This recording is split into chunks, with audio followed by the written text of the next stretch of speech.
les députés, Monsieur le Président, Monsieur le Ministre Laurent Wauquiez. À mon tour, comme l'a fait le garde des Sceaux, ministre de la Justice à l'instant, et en s'associant à l'hommage que la présidente de l'Assemblée nationale a rendu au nom de la représentation nationale, le gouvernement de la République dit toute sa solidarité avec la famille du jeune Quentin, toute sa compassion et présente évidemment ses condoléances. C'est un drame absolument épouvantable.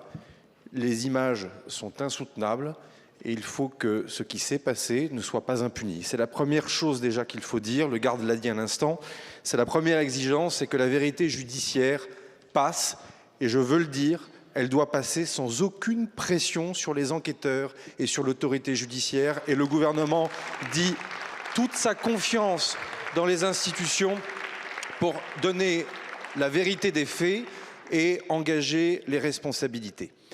La deuxième exigence, c'est précisément la question des responsabilités. Et au fond, je le vois bien, il y a une tentation de nier la responsabilité individuelle.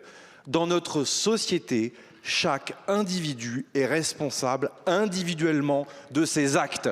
Et je ne veux pas que l'on fasse évoluer le centre de gravité de cette responsabilité, comme je commence à le voir dans la presse depuis 48 heures, en disant mais au fond, ça serait la responsabilité du corps préfectoral, de la police de Lyon, qui aurait manqué à sa mission en n'assumant pas ses missions de sécurité aux abords de Sciences Po Lyon. Les responsables sont celles et ceux qui commettent des actes de violence et il ne faut pas inverser le récit.